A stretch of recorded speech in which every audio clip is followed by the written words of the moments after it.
Los celtas. Segunda parte.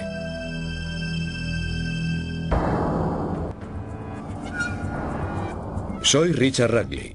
He querido indagar en nuestra historia para intentar averiguar qué nos ha convertido en quienes somos hoy en día. Quiero ahora sumarle una pieza más al rompecabezas de nuestra historia. Quiero explorar nuestro pasado celta oculto.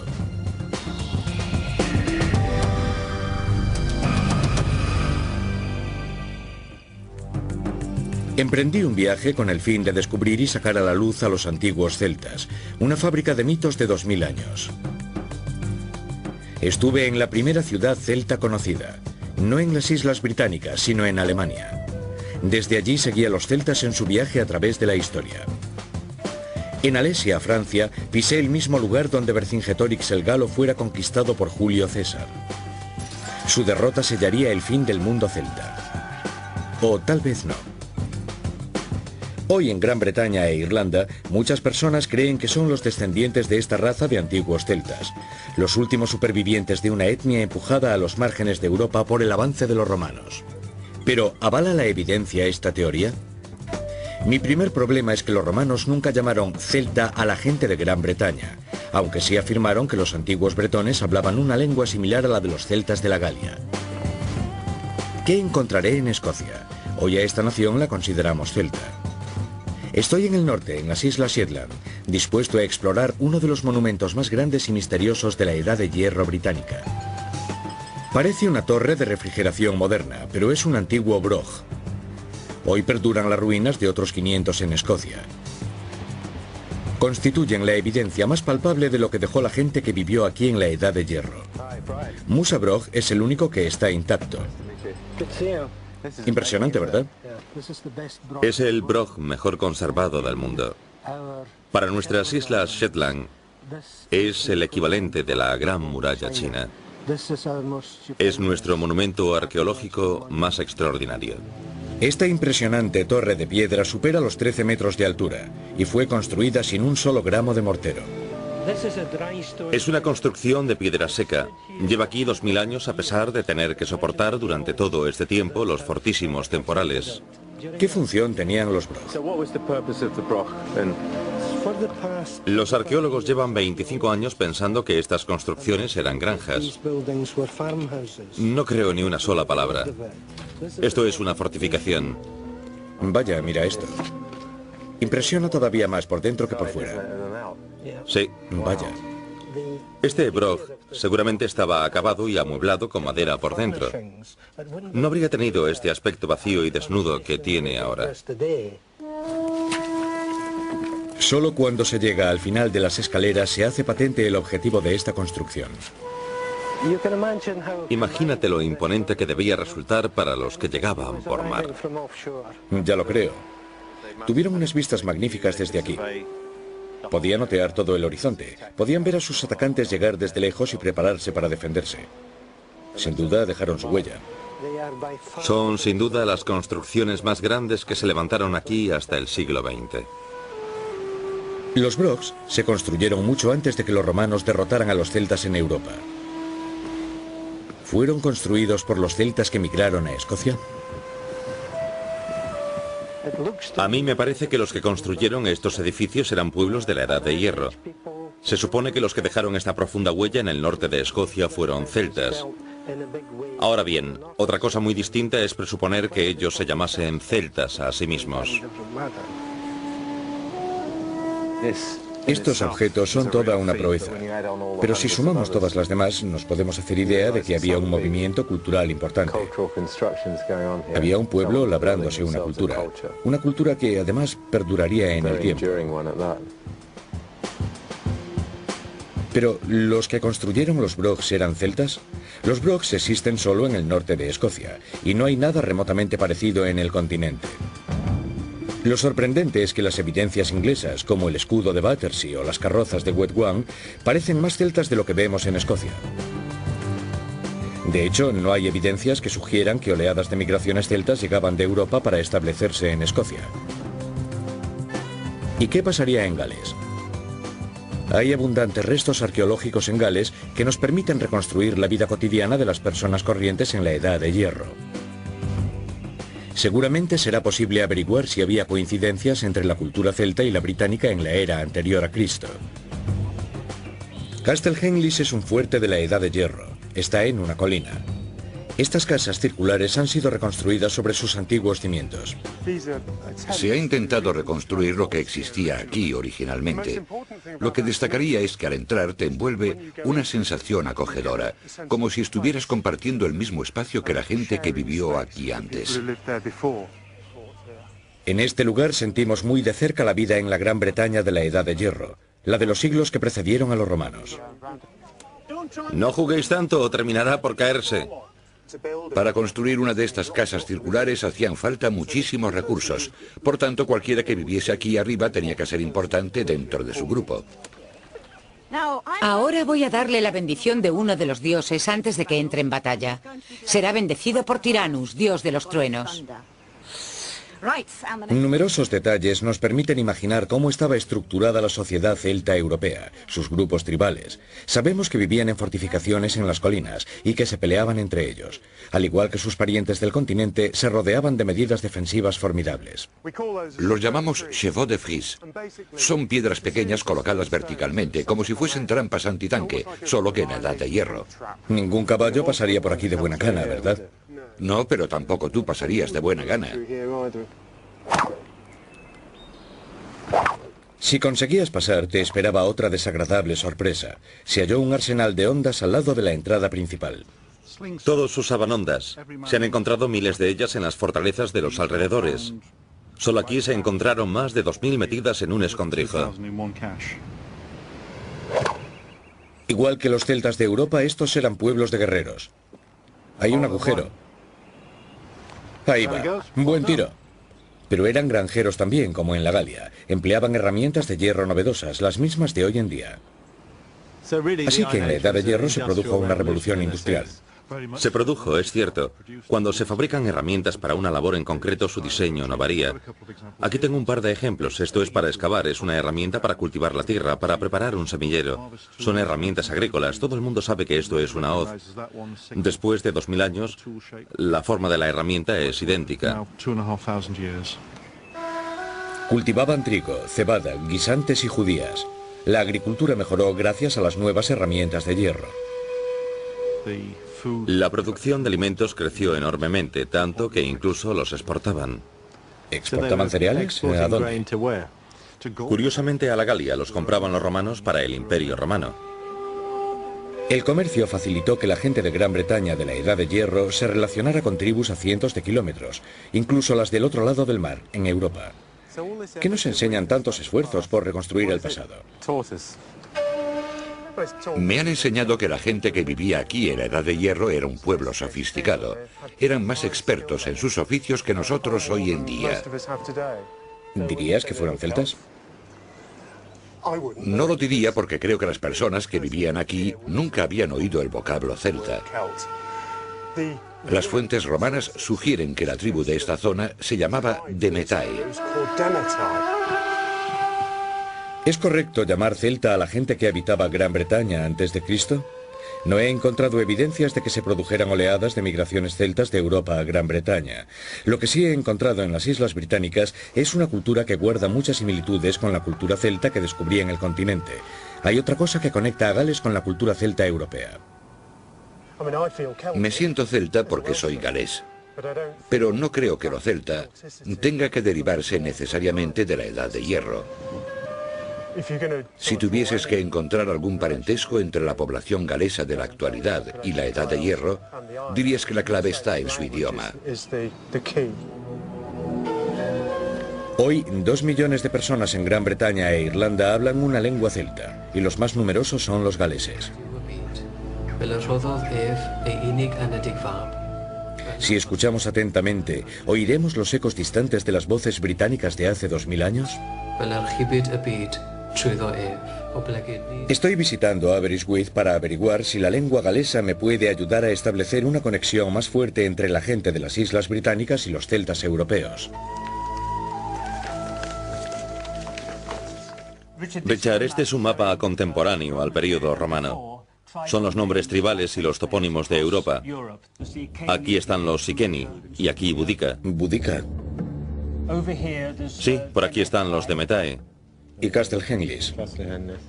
Sí, Castelhenlis está allí. Arriba en el norte tenemos a los Cornboni. Es un saliente o cuerno de tierra y corn es cuerno en galés. Por supuesto ocurre otro tanto con Cornualles, que se ubica en otro cuerno de tierra. Antes de que llegaran los romanos había muchas tribus diferentes en Gran Bretaña, pero se hablaba una lengua común, desde los constructores de los Brog en Escocia hasta los pueblos de Cornualles. Se hablaba un solo idioma, con algunas variantes en toda Gran Bretaña, pero llegaba hasta Francia también. Fíjate cómo algunos de los nombres tribales son recurrentes. Por ejemplo, tienes los Atrebates por allí en alguna parte. Sí, están aquí, sí. Eso es. Luego aquí arriba, en Yorkshire, tenemos a los Parisi. Bien, allí es donde está el enterramiento de la carroza de Wetwan. Correcto, es exactamente el mismo nombre que los Parisi cerca de París. Ahora bien, algunos nombres pueden ser iguales, pero no tienen por qué denominar a la misma gente. En cambio, en el caso de los Parisi, ambos grupos practicaban entierros con carrozas. Por tanto, quizá fuesen los mismos. Las lenguas celtas en el continente fueron desapareciendo con la invasión romana, pero sobreviven fragmentos del galo antiguo. ¿Es posible hallar una conexión si los comparamos con la lengua galesa? Tenemos aquí algunas palabras en galo a este lado. Es el antiguo idioma celta de Francia. Y aquí tenemos algunas palabras en galés moderno que coinciden. De este modo comprobamos una conexión entre ambas lenguas. Mat significa bueno o afortunado. Y mat reaparece en el galés más tardío como mad. Varía ligeramente, pero está reconocida como la misma palabra y significa afortunado. Aquí tenemos otra palabra gala, catus, que significa batalla. Reaparece en el galés moderno como cad. Así que a través del galés y el gaélico y los escasos supervivientes de las lenguas célticas, percibimos los últimos vestigios de una corriente que en otros tiempos se extendía por toda Europa. Creo que sí, basándonos en la lengua que estaba extendida con algunas variantes, por supuesto, desde Portugal hasta el Mar Negro, llegando incluso a Turquía. Pero ha sobrevivido solo en la franja atlántica. Sorprende que los pueblos de las islas británicas hablasen una lengua que estaba vigente por toda Europa. No obstante, hay pocos datos de una migración de tribus celtas hacia Gran Bretaña e Irlanda desde el continente. Sin embargo, está claro que los pueblos de las islas británicas compartían la misma lengua y cultura con los celtas del continente. Según esta definición, se podría llamar celtas a los pueblos de Gran Bretaña e Irlanda en la Edad de Hierro.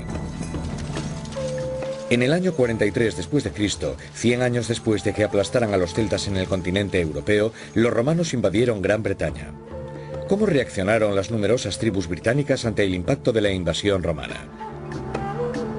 ¿Empujaron las legiones romanas a las tribus celtas de Gran Bretaña a las franjas atlánticas, donde se convertirían en los románticos perdedores de la historia? Los textos romanos no solo nos cuentan que la gente de Gran Bretaña hablaba una lengua similar a los celtas de la Galia, también compartían un singular grupo social, sus líderes religiosos, los druidas. Si los romanos querían dominar a los celtas, primero tendrían que acabar con el poder que ostentaban los druidas. Estos eran a la vez médicos, sacerdotes, científicos y filósofos.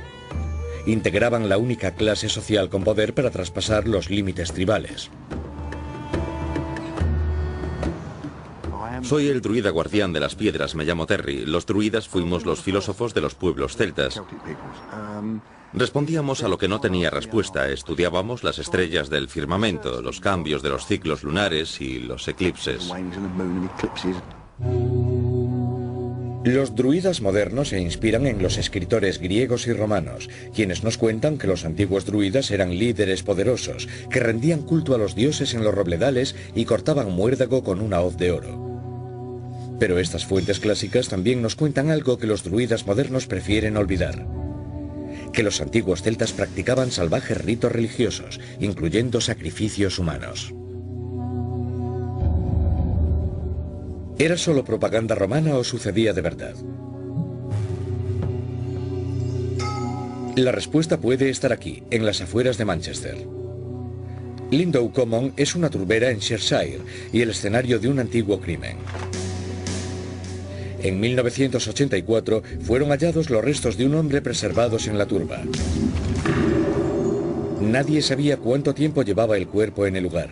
Los forenses policiales comprobaron que había muerto entre el año 50 y 100 después de Cristo.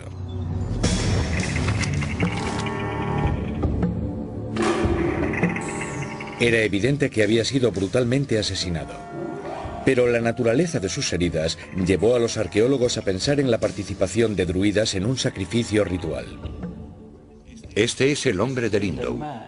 Tal vez sea la mejor evidencia que tenemos de la existencia de matanzas rituales en la Edad de Hierro. ¿Qué te hace pensar que fue un sacrificio ritual y no un simple asesinato? El pobre desgraciado fue encontrado en una ciénaga. Las circunstancias de su muerte demuestran que fue algo más que la desafortunada víctima de un simple asesinato.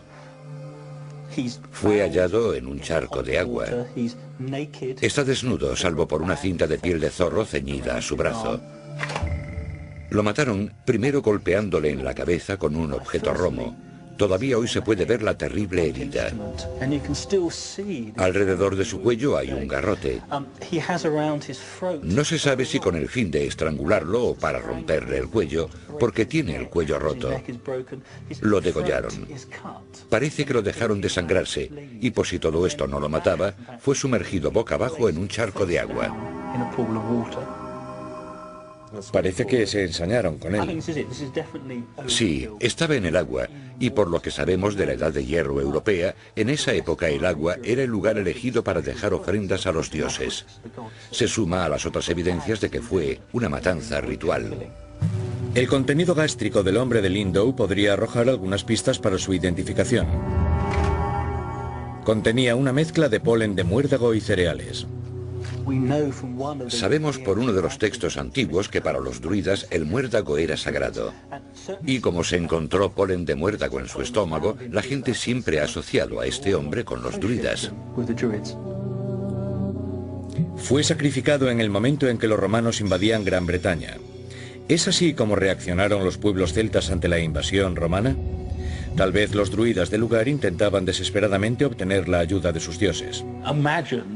Imagina que llegan los ejércitos romanos a conquistarte. Sería el momento más indicado para rogar a los dioses, suplicando que liberasen a tu pueblo de los invasores. ¿Cabe la posibilidad de que fuese un druida? Es posible. Efectivamente, al estudiar sus uñas, vemos que antes de morir, esta persona no había realizado trabajos duros. Para nosotros un sacrificio humano es el sacrificio último. ¿Crees que era así para ellos también?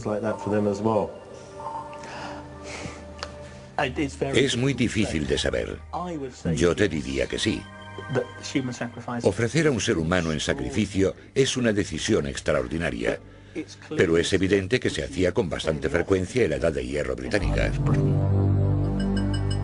El sacrificio del hombre de Lindow confirmaría las descripciones romanas de druidas salvajes.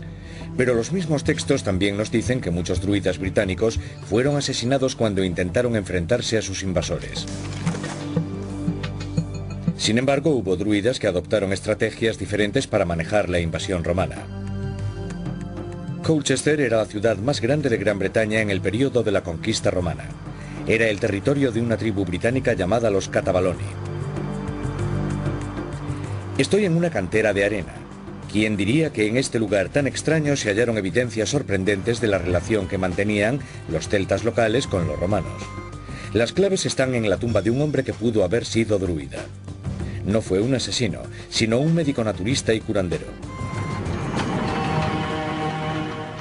Es el año 50 después de Cristo, 7 años después de la invasión romana. En un lugar llamado Stanway, a las afueras de Colchester, se está celebrando un solemne ritual. Un miembro de alto rango de la tribu de los Catabaloni está siendo enterrado. Junto a sus restos incinerados fueron sepultados varios objetos funerarios. El ánfora estaba en un rincón. La extraordinaria colección de objetos nos dice mucho acerca de la admiración que sentía este celta antiguo por la cultura elegante de los romanos. Salta a la vista que era rico. Seguramente sabía hablar latín. Se nota que estaba muy romanizado y que su estilo de vida era romano. Comía al estilo romano, usando tazones, platos y cuencos importados de la Galia. Pero era celta. Seguramente era británico, pero es posible que fuese de la Galia. Por ejemplo, este cuenco con colador no es la clase de objeto que encontramos en el Mediterráneo, pero sí en el norte de Gran Bretaña e Irlanda. Así que era un objeto suyo y típicamente británico. Los restos de Artemisa que se hallaron en este colador demuestran que empleaba hierbas medicinales, muy importantes en la ciencia de los druidas. Vamos a dejar que repose. ¿Qué son todas estas cosas que hay en la tumba? Cuéntanos algo sobre esto. Lo primero que nos dicen es que el muerto era médico, un curandero. Estamos seguros de ello porque hay instrumental quirúrgico. Son los únicos instrumentos quirúrgicos auténticos hallados en Gran Bretaña. Es un extraordinario juego de instrumentos de medicina, y no son romanos, sino británicos. Con ellos era posible operar huesos e incluso practicar operaciones oculares. Pero este hombre era mucho más que un médico. Probablemente era vidente porque tenía estas varas. Varas. ¿Y para qué servían? Había 8 iguales, y pensamos que las empleaba para la videncia. Es parecido a predecir el futuro, aunque no lo mismo. Era como interpretar las hojas de té en una taza. ¿Es posible que sea el sepulcro de un druida? Sí, es posible que fuera druida, pero no lo podemos asegurar. Sabemos que practicaba la medicina, y sabemos que se comunicaba con los dioses, porque para eso servían las varas. Pero tanto como asegurar que era druida, eso no, pero es posible que lo fuera. La tumba del médico druida de Colchester me dice mucho acerca de los celtas británicos. No todos fueron empujados a las costas por los romanos. Probablemente la mayoría se quedó donde estaba y se romanizaron. No pensarás que voy a beberme esto. Sí, te sentará bien. Salud. Salud.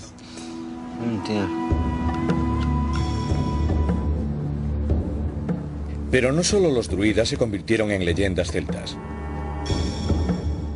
Los romanos habían terminado con el mundo celta en Europa, y la mayoría de Gran Bretaña pasó a formar parte de su imperio. Pero una zona de Gran Bretaña jamás fue conquistada. Las tribus celtas de Escocia eran tan hostiles que los romanos construyeron no una, sino 2 murallas para mantenerlos a raya. Los romanos llamaban a sus misteriosos enemigos guerreros los pictos, un apodo que significa gente pintada. Hola, ¿has venido para aprender de los pictos? Para eso he venido, exactamente. Así que los romanos los llamaban gente pintada. ¿Por qué? Éramos muy aficionados a pintarnos el cuerpo, decorábamos nuestro cuerpo. Fíjate en cómo va Jim. Se ha empleado a fondo. Queda bonito. Pintábamos los animales que cazábamos, como los ciervos, y los que pescábamos, como el salmón. Es el arte picto. No sé por qué es diferente, pero lo es. Es arte decorativo, pero tiene un valor práctico también. Tal vez tenga un valor heráldico para identificar un clan o a una tribu. Al igual que otras tribus celtas, los pictos no escribían. En lugar de ello, trazaban símbolos sobre sus cuerpos. Esta es la superficie terrestre y aquí está la superficie del cielo, el firmamento.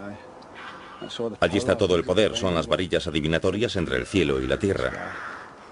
Tradicionalmente el guerrero picto luchaba desnudo. Debía ser espantoso. Los pictos jamás fueron un solo grupo étnico, sino una colección de tribus británicas.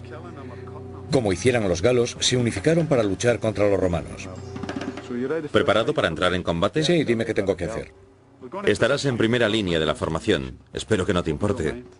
Seré el primero en caer, ¿no? No, estarás a salvo porque te vigilaremos. Cuando avances, yo estaré protegiéndote. Piensa que seguramente estamos emparentados, así que me interesa cubrirte. Hay que golpear los pies y las caras. y el que sepa, las gargantas. Cuando estés entretenido combatiendo, yo puedo ayudar a los demás y también te puedo proteger. Este sistema de combate perduró durante miles de años. Así que funcionaba. Los pictos eran legendarios. Jamás fueron derrotados en su propio territorio por las legiones romanas. Atentos al grito de guerra, es Ar Blear. Va por nuestros parientes. Paso al frente. ¡Ar Blear!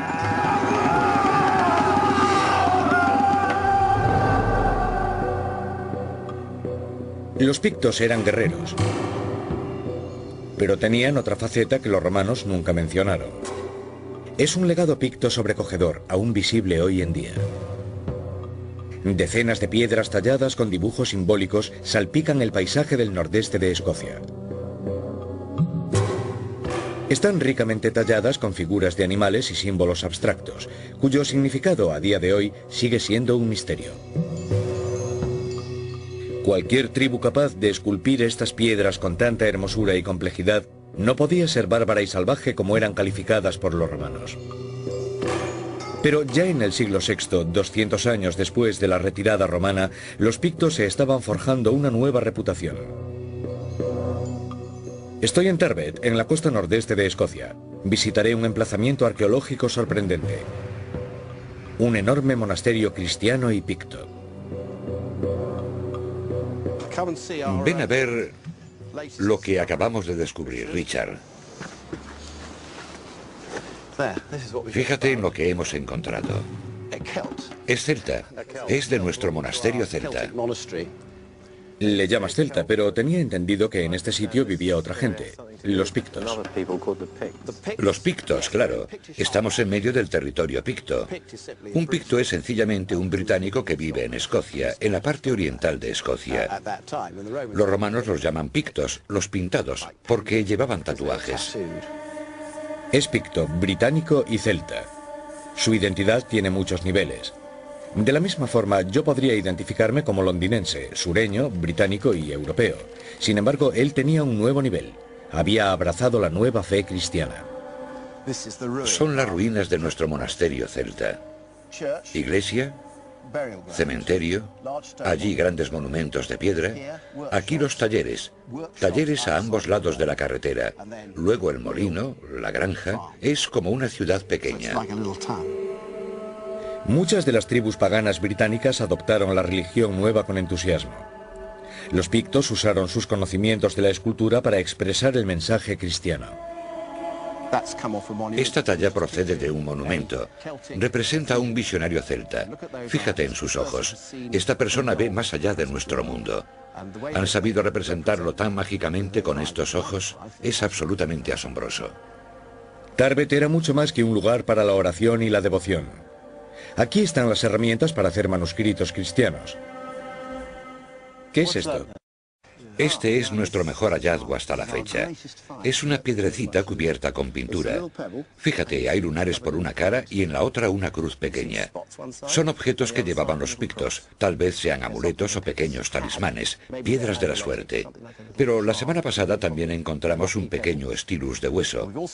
Ello significa que esta gente sabía escribir. Se había acabado el analfabetismo para los pictos. Sabemos que eran capaces de escribir y que escribían libros evangélicos aquí, en el nordeste de Escocia, en los siglos VII y VIII. Aproximadamente, claro. Los artistas pictos dejaron constancia de su nueva fe con tinta y cincel. Sus extraordinarias piedras verticales combinaban su herencia pagana con el simbolismo cristiano.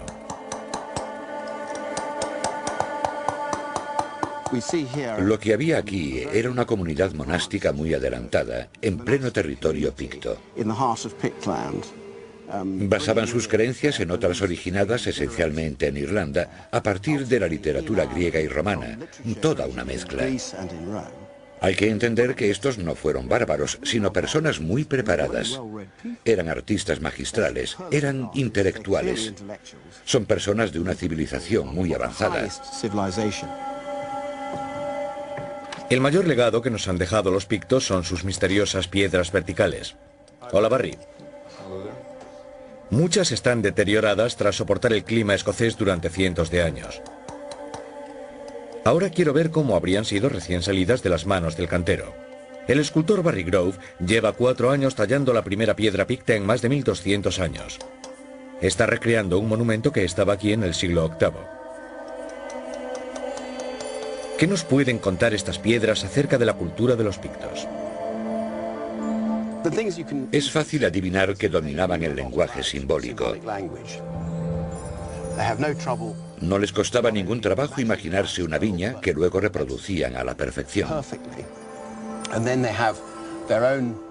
También tenían sus propios símbolos que representaban con bello arte celta, que es precisamente lo que distingue la escultura picta de todas las demás.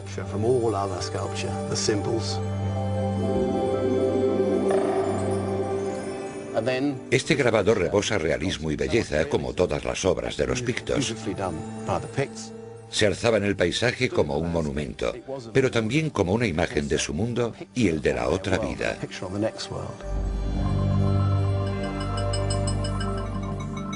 Los pictos estaban lejos de ser salvajes pintados, como una vez fueron llamados.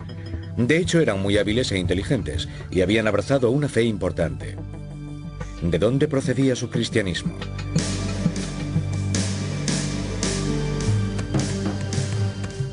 Hay pistas de que llegaron colonos a través del mar de Irlanda. Estas piedras del siglo V no son pictas. Descubiertas en Escocia Occidental y en el país de Gales, están talladas con letras Ogham y son la primera evidencia de escritura celta. La gente que talló estas piedras había estado invadiendo y colonizando Gran Bretaña durante cientos de años. Los romanos los llamaban los Scoti, pero ellos dieron su apodo romano y su lengua gaélica a Escocia. Para nosotros son los irlandeses. Estos invasores celtas fueron los guerreros cristianos que convirtieron a los pictos. He seguido esta historia de los celtas paganos. Ahora quisiera saber cómo y por qué los celtas de Irlanda se hicieron cristianos. Es posible que ya en el siglo IV después de Cristo la nueva fe llegase a Irlanda por mar desde la Galia romana. He viajado a la costa occidental de Irlanda para conocer a alguien que me podrá enseñar hasta qué punto las vías marítimas influyeron en el mundo celta. También descubriré cómo llegó la religión nueva a estas costas.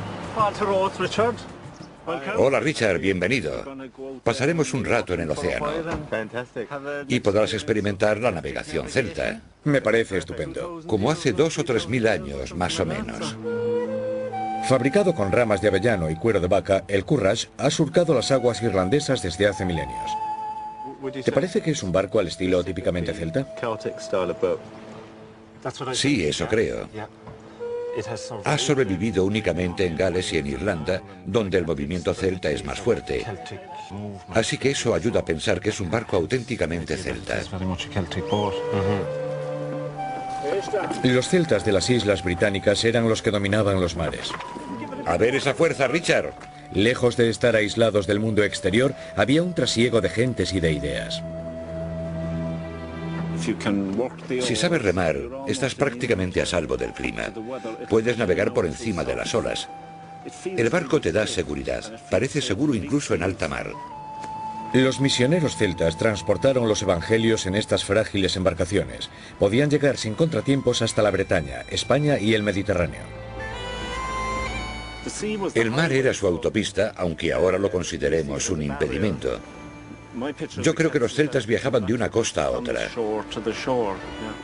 ¿Y el cristianismo celta? ¿Te parece diferente? El cristianismo celta supuestamente llegó aquí a través del Mediterráneo. Había una ruta que partía de Egipto y que trajo el cristianismo a Irlanda por las rutas marinas. Así que todo estaba muy relacionado con la naturaleza. Así que en realidad, dentro de la sociedad celta, el barco se usaba para todo, para predicar los evangelios y para salir a pescar. Sí, sobre todo para la peregrinación. Los primeros cristianos se retiraban al desierto de Egipto para encontrarse con Dios. La tradición gaélica y celta era retirarse al océano. Era nuestro desierto, era donde había que ir. En el siglo VI, los celtas irlandeses, inspirados por los primeros sacerdotes cristianos, elegían los líquidos desiertos del océano y las islas más inhóspitas de la costa. Estoy en el Atlántico Norte, a 8 millas de la costa, en el extremo occidental de Irlanda. Voy en pos de un lugar que representa a la perfección el espíritu singular del cristianismo celta. Cuando los primeros monjes irlandeses arribaron a la isla de Skellig Michael, supieron que habían encontrado su desierto. Es un penacho rocoso de 200 metros que surge verticalmente de las aguas del océano Atlántico. Esta es una escalera impresionante al cielo.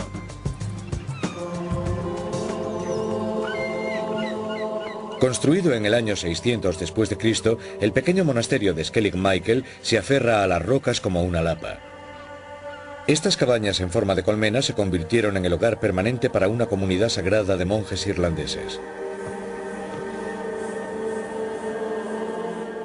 ¿Por qué eligieron este sitio? ¿No queda un poco a desmano? Parece ser que en aquella época la gente buscaba vivir en lugares aislados, llevar una vida monástica, similar a la que vivieron los patriarcas en el desierto de Egipto. Era como su desierto, en cierta manera. Por supuesto, seguramente pensaban que con ello llevaban la palabra de Cristo hasta los mismos confines del mundo. La simple supervivencia en este lugar era toda una proeza. Esta pudo haber sido la celda comunitaria donde los monjes guisaban y comían. Estos monjes celtas eran autosuficientes. La contemplación espiritual no estaba reñida con sus necesidades básicas. Y aquí tenemos uno de los aposentos más importantes y prácticos del monasterio, por su utilidad, el necesarium, que era... ¿Para qué era? Bueno, venía a ser el retrete de los monjes y claro, seguramente era el sitio más práctico porque es el único lugar donde casi no hay corrientes. Esta tradición irlandesa es única porque consigue reagrupar el mensaje cristiano con el legado pagano de los druidas y de los guerreros. La batalla no se libraba contra un enemigo tribal, sino contra el enemigo interior, quien podía ser derrotado enfrentándose a las condiciones más extremas. ¿Cómo empezó todo esto? Desde tierra firme los monjes divisarían la isla y pensarían, ese tiene que ser un lugar duro y difícil para sobrevivir. ¿Se trataba de hacer eso? Tal vez sus ideas fuesen un poco más románticas y entusiastas. Ciertamente había una faceta de penitencia. Además, es interesante resaltar que los druidas precristianos también se retiraban a entornos solitarios, así que podrían ser comportamientos heredados. ¿Quieres decir que podría existir una continuidad entre los druidas que se aislaban en la naturaleza y los monjes que hacían lo mismo al venir a estos sitios? Las semejanzas saltan a la vista. Los druidas no poseían un lenguaje escrito, pero seguramente hablaban latín y griego. Sus herederos cristianos copiaron, y por tanto preservaron los textos antiguos y la Biblia, que de otro modo peligraban durante el caos que sucedió a la caída de Roma. Navegando por alta mar dentro de sus curraghs, los misioneros irlandeses llevaron la versión celta del cristianismo al noroeste europeo. En el año 563, San Columbiano se echó al mar a la deriva desde su Irlanda natal, en una barca sin remos ni velas. Se encomendó a la voluntad divina y a merced de las fuerzas caprichosas del mar dejó que las aguas lo arrastrasen. Arribó en el lugar que habría de convertirse en eje del cristianismo celta, la isla de Iona. La isla de Iona era un lugar sagrado durante los tiempos paganos. Antes de la época de San Columbiano existía una escuela de druidas en la isla. He viajado a Iona, una encrucijada cultural en las Islas Británicas. Aquí fue donde se creó el icono más perdurable del mundo celta. El libro de Kells es el libro de los evangelios cristianos. Página tras página son una explosión de luminosidad y ricos decorados. Probablemente sea la expresión más impactante del arte que llamamos celta. Pero para mí es más que eso. Sus hojas reagrupan muchas tradiciones.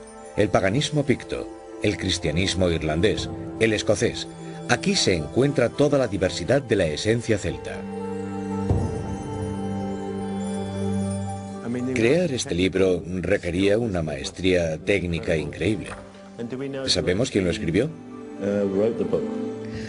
No lo sabemos. Los libros de este periodo rara vez dicen dónde, cuándo y quién. Trabajaba un equipo de al menos 8 artistas y escribas, y probablemente hubiera hasta 12.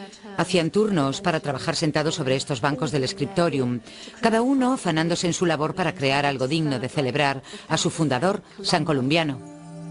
Entretejidas alrededor de los textos en latín hay infinidad de imágenes de diversas influencias culturales, todas ellas pletóricas de simbolismo y significados ocultos. Cuando miras la mezcla de ornamentos y símbolos que contiene el libro de Kells, empiezas a vislumbrar cómo cobra vida un mundo increíblemente complejo.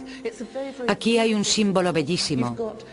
Son el chi y el ro, las primeras letras de la palabra Cristo en griego, la X y la P. Inmediatamente te encuentras ante un símbolo griego que, como una ola, recorre toda la página. Es casi como un icono. Fíjate en las aspas de la X. Hay abundantes diseños en espiral que recuerdan a la decoración de la Ten y la Edad de Hierro, tradicionalmente asociada a la cultura celta. Algunos motivos tenían 1000 años cuando fueron plasmados en el manuscrito. Hay muchísimos símbolos escondidos. Por ejemplo, tenemos una cabecita humana al final de Ro, en el pasaje que habla del nacimiento de Cristo. Es cuando Cristo adopta su forma humana, de modo que aparece lo humano aquí. Una y otra vez puedes sumergirte en este misterio. Es parecido al juego de niños ¿Dónde está Wally? Ojo, porque aquí no encontrarás a Wally. Yo encontré otra cosa. ¿Será un picto pagano? Es difícil de imaginar que los pictos siguieran pintándose o tatuándose en el año 800, de modo que lo que aquí aparece es la historia de su pueblo. ¿Qué lugar ocupa el libro en la Irlanda moderna? Bueno, evidentemente se ha convertido en algo emblemático de todo lo celta, lo irlandés. Algunas personas se quedan mudas cuando insinúas que el libro no fue creado en territorio irlandés. Probablemente fue creado en la isla Iona, en la costa escocesa. El libro de Kells es un icono del arte celta, y la gente opina que es genuinamente irlandés, pero tiene influencias de toda Europa. Creo que algunos de los símbolos que la gente considera celtas no han sido comprendidos. Por ejemplo, el nudo celta, que tan frecuentemente adorna tapetes, bufandas, jerseys y mucho más, no es un diseño celta. Procede del mundo germánico y de la relación que mantenían con el ejército romano.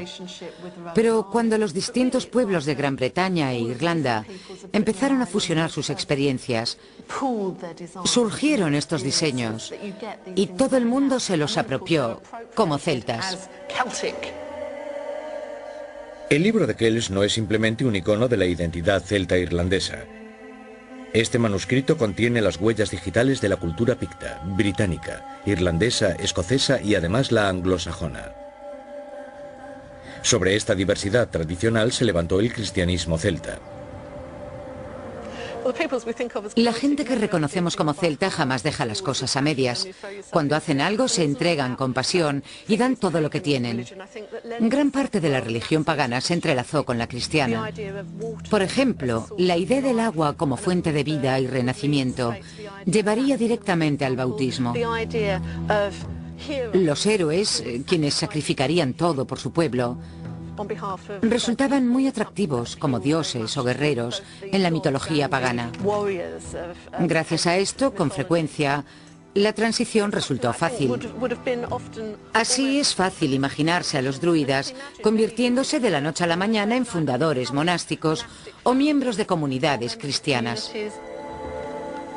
Hay tantos lazos entre el paganismo y el cristianismo que no es sorprendente que el icono celta de Irlanda sea una cruz. El cristianismo supuso una dulce transición y no una separación con el pasado. Los herederos de los druidas antiguos, los monjes irlandeses, trabajaban en monasterios aislados transcribiendo manuscritos a mano. El mundo celta, largamente despreciado por griegos y romanos, conservó la sabiduría del mundo clásico y lo exportaron de vuelta a Europa de la mano de misioneros cristianos.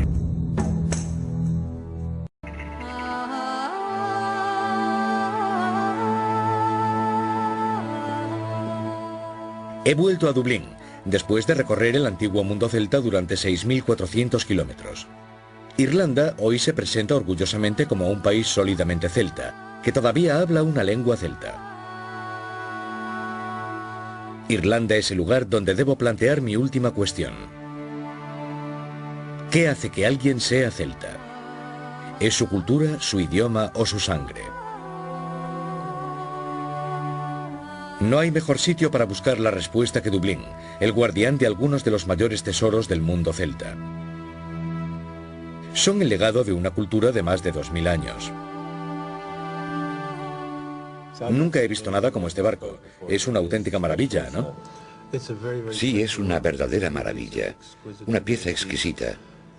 Puedes ver todos los componentes del barco, los remos y los mástiles. ¿Dirías que fue construido por un celta? Por un orfebre que trabajaba en Irlanda, puedes llamarle celta o no. Lo que es seguro es que él no se llamaba a sí mismo celta. Entonces, ¿por qué Irlanda se considera un país celta? Ser celta es una buena técnica de marketing, creo yo. Y pienso que los irlandeses han sabido aprovechar la curiosidad que despierta el mundo celta.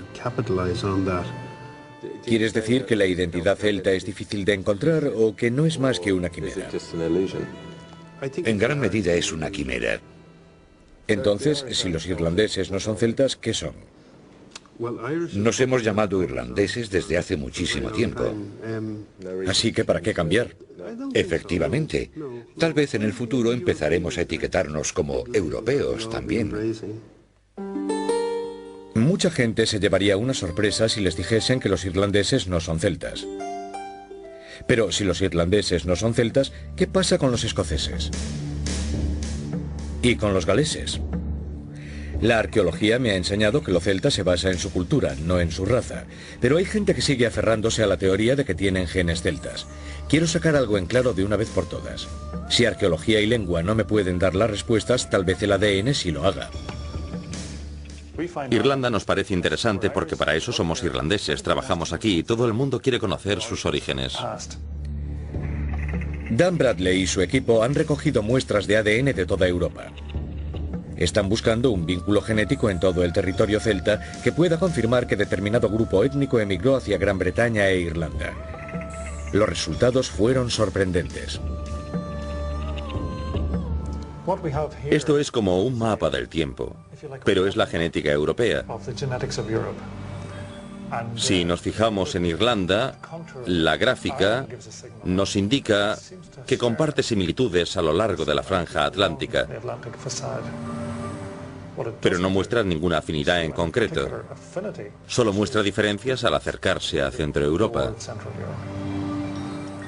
Así que tus pruebas genéticas encajarían muy bien con las lenguas celtas, pero no encajan tan bien con la teoría de las grandes migraciones. Así es. Me estás diciendo que los irlandeses han estado aquí desde siempre. Al igual que los galeses y los escoceses.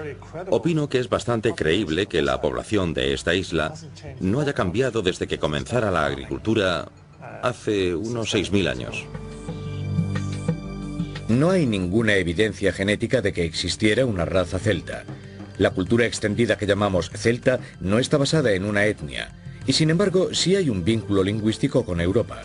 Las lenguas celtas deben de ser mucho más antiguas que la cultura celta de la Edad de Hierro, miles de años más. Mucho antes de que los griegos acuñaran el vocablo celta. ¿Quiénes fueron los celtas? Una cosa tengo clara, no fueron una raza de inmigrantes de la Edad de Hierro. Jamás existió un imperio celta europeo, ni un grupo étnico que se llamase celta a sí mismo. El vocablo celta es muy cómodo para nombrar a las numerosas tribus europeas, pero oscurece la brillante diversidad de muchos pueblos de la Edad de Hierro. El celta moderno tiene más de mito que de realidad, pero en Escocia, país de Gales e Irlanda, el sentimiento de identidad celta está muy arraigado. ¿Qué significa ser celta hoy? En Irlanda aseguran que primero son irlandeses y después europeos. Bueno, más celta que eso no se puede ser.